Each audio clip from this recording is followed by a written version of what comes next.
Welcome. My name is Mike DelPrete, Executive Director of the Arizona Real Estate Investors Association, and we're back with Success Principles by Jack Canfield, calling this topic From Success Principles to Properties. Right, we're on episode 30 of about 64.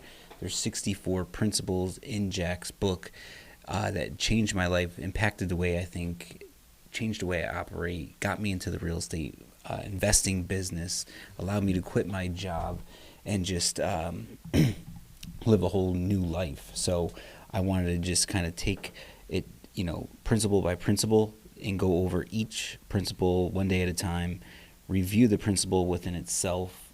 Just the principle itself is going to be impactful and powerful. And if I feel that at that time I could share a personal story, a business story, something throughout my experience in real estate or business, I'll kind of collaborate the principle and what I went through. So drop a question in the chat box. I'll answer it as we go. Otherwise, I'll hop on here every day, drop a principle, leave your questions, comments, thoughts, and be sure to check out AZREIA, which is the Arizona Real Estate Investors Association.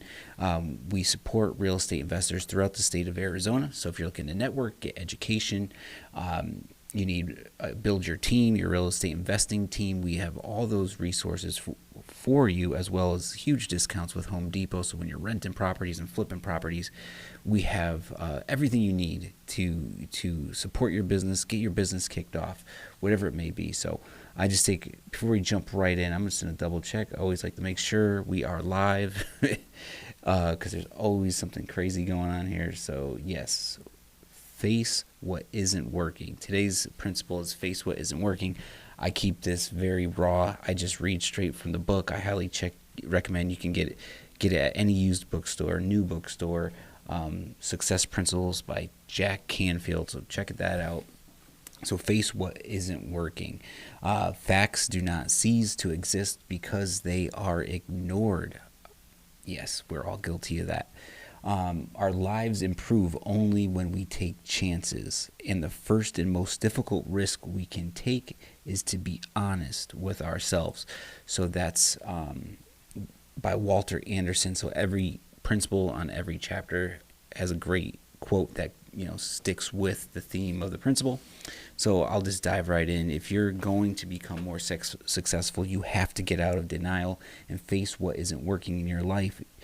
Do you defend or ignore how hostile and toxic your work environment is? Do you make excuses on a bad marriage? Are you in denial about your lack of energy, your excess weight, your ill health, your level of physical fitness? Are you failing to acknowledge the sales have been on the consistent downward trend for the last 3 months? Are you putting off confronting an employee who is not delivering standard performance? Successful people face these circumstances squarely. These are warning signs. Take the appropriate action no matter how uncomfortable or challenging it may be. So in the beginning of the book, he had what's called yellow alerts. So one formula he mentioned was event plus response equals outcome. And you got to take 100% responsibility for your life.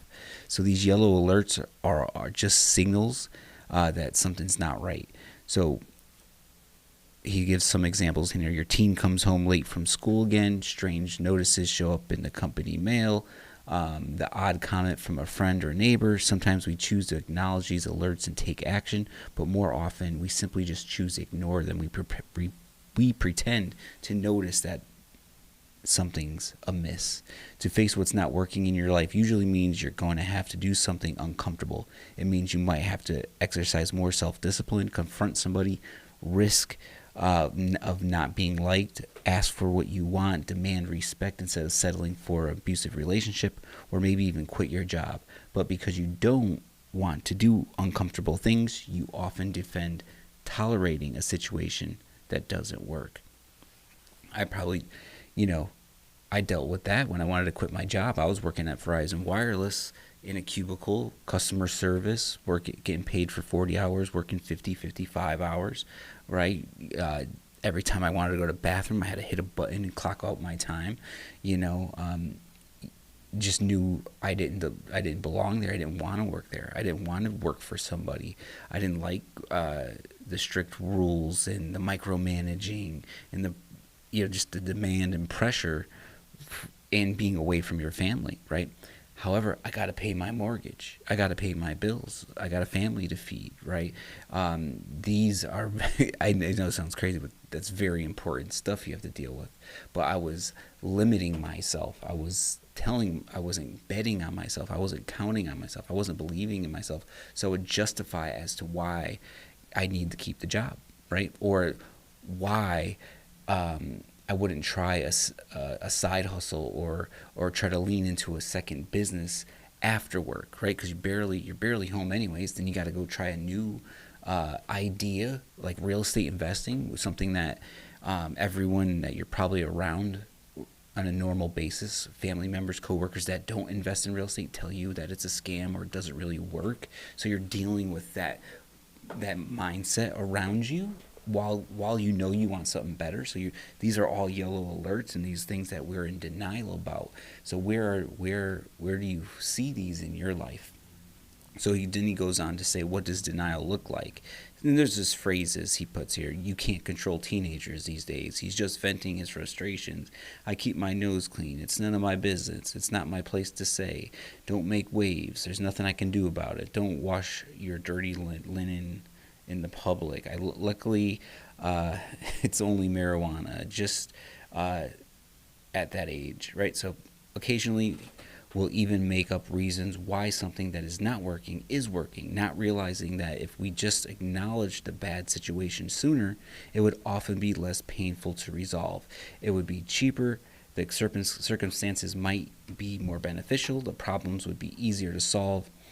Yeah, we just we kick the can down the road on all these issues, right? So whether it's your marriage, maybe, like you're saying, your kids getting involved in something you're unsure about, and just not nipping it right from the beginning, speaking up when you're when it's hard. It's like a friend, right? They're kind of doing something, wrong, or you don't like how they treat you in the relationship. You kind of brush it off because you've known them so long, or you just put up with things longer. When it always, even just in my business, I always wanted to, like when it comes to like hiring an attorney to check your paperwork or get your organizational type stuff set up better, or paying an accountant to kind of come up with a strategy in advance. It costs money. It's scary to come out of your pocket and invest in yourself and invest in your business when you're not always in business. The quality is fired. Danny Vids. Oh, I'm assuming that's you, Daniel. If not, what's up? Or what's up either way. And I've already got compliments on the quality, so appreciate it. So where was I going with that? So we lit it. The longer you let these alerts brush to the side, the longer you wait to invest in yourself, or whether it's education, time of networking and meeting business relationships, doing that wealth strategy with an accountant, hiring an attorney to do your trust, whatever it is, it's a lot of money up front and we push it to the side. So years of not getting with an accountant, I owed the IRS big money in the beginning. I was paying $700 a month to the IRS for like 6 years, something crazy. So even when I've had to learn the hard way over the last few years, like I always held things in, bottled them up, let them build up, and then just burst. Then you're sitting there fixing everything and trying to put all the pieces back together, whether it's relationships, business, friendships, whatever. When if you just said something up front in the beginning and determined what's going to happen right then and there, when you figure it out and you first find out it's happening, you save yourself years of months of heartache and money. So doing more of what doesn't work won't make it any better. Kind of just what I just covered. Another quote from the book. And that comes from a real estate investment strategist, author, Charles Givens. So Know when to hold them, know when to fold them. A big part of getting out of denial is to get good at recognizing bad situations and deciding to do something about them. It always amazes me how difficult recognition and decision is for most people, even when it comes to alcohol or drugs. With many addicts, their marriages fail, their businesses fail, they lose their house and even end up in jail before they realize the addiction is not working for them. Fortunately, most of our problems are less severe than drugs, but that doesn't make that recognition or decision any easier. Take your job, for instance. Are you in denial about what you would really like to be doing? Kind of hit that in the beginning, right? Are you living a lie? Are you fulfilled?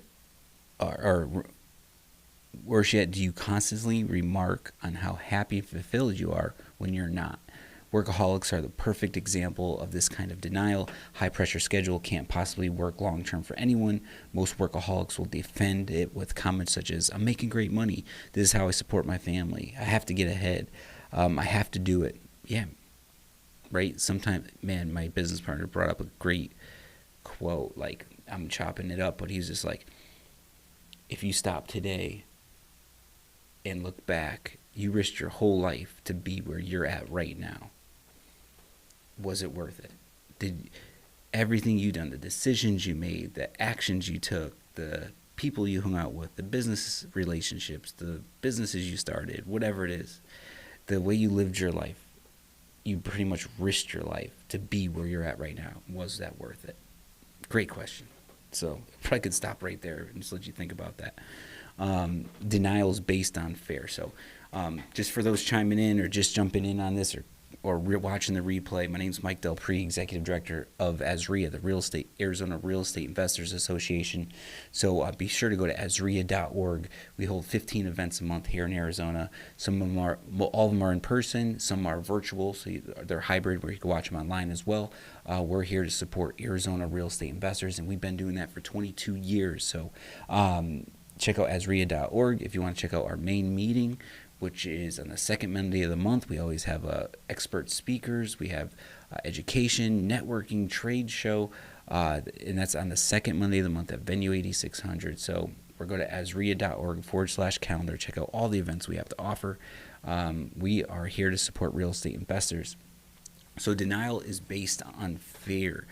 Many therapists can tell you that in spite of overwhelming clues that their spouse is having an affair, many patients won't confront their spouse over it. They simply don't want to face the fact. So what are some situations you're afraid to deal with?